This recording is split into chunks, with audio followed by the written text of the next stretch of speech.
Partie 2 de mon histoire dans le e-commerce.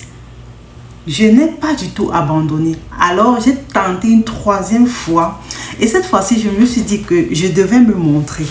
Je devais parler de mon produit et je devais montrer mon visage. Je devais montrer le visage qui se cache derrière les publications. Et là, j'ai pris mon téléphone, j'ai tourné une vidéo de mes produits que je parlais tellement avec passion. Et j'expliquais pourquoi j'ai mis en place ce produit. Et j'ai filmé. D'accord, j'ai passé des jours, toute la journée ce jour-là, à me demander si je devais poster cette vidéo ou pas. J'avais peur des moqueries, peur qu'on me dise que oh, elle se prend pour qui, oh, elle veut devenir influenceuse maintenant, oh, j'avais peur. Alors, je n'ai jamais posté cette vidéo. Au contraire, je l'ai supprimée et j'ai continué à vendre n'importe comment. Mais un jour, j'ai eu une discussion avec une dame comme moi et elle vendait des bijoux en ligne. Et elle m'a dit une phrase qui m'a secouée. Elle m'a dit, si tu ne montres pas ton produit tous les jours, tu n'existes pas sur Internet. Et boum, la réalité était en pleine face.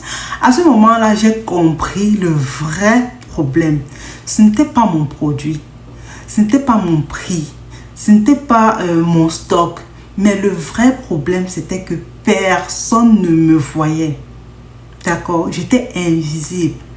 Et tu peux avoir le plus beau produit du monde. Si personne ne le voit, personne ne va l'acheter. C'est ça qu'on ne nous dit pas.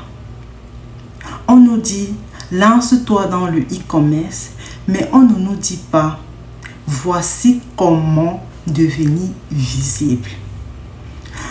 On nous vend des promesses, des raccourcis, mais on nous apprend pas à créer le lien, à bâtir une présence en ligne, à parler à nos clients. Alors, moi j'ai décidé de changer la façon de faire. J'ai arrêté de chercher la perfection. J'ai arrêté de vouloir faire du pro. J'ai commencé à créer du contenu simple, pas stylé, pas parfait, mais vrai. J'ai parlé de mes produits, de mes erreurs, de mes galères, de ma passion. Et petit à petit, des femmes ont commencé à m'écrire, à me dire j'ai vu ta robe, tu l'as encore en 3 ans, j'ai aimé ton post sur les ensembles en coton, comment je fais pour les commander? Par exemple, je recevais tellement de messages. Et là, j'ai compris que le e-commerce, ce n'est pas une question de magie, ni de chance, ni de budget publicitaire. C'est une question de visibilité, de présence, d'intention et surtout de régularité.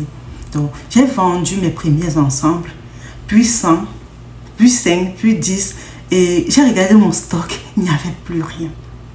Tout était parti parce que j'avais enfin compris un truc simple. Tu ne peux pas vendre dans l'ombre. Alors, je te parle à toi qui regarde cette vidéo en silence. Toi qui rêves de lancer ton activité, mais qui n'ose pas. Toi qui postes une fois toutes les 2 semaines et qui espère que ça va suffire. Toi qui as peur de déranger, de trop parler, de paraître ridicule. Écoute-moi bien, ce un jour que tu attends, il n'arrivera jamais. Si tu ne te rends pas visible, les clients ne tombent pas du ciel. Les ventes ne sont pas automatiques. Et la confiance ne se gagne pas en se cachant. D'accord? Ok, j'ai préparé une 3e partie pour cette vidéo. Je t'invite directement à la suivre juste après celle-ci. Et je crois que ça sera la fin. Sur ce, on se revoit à la prochaine vidéo. Bye!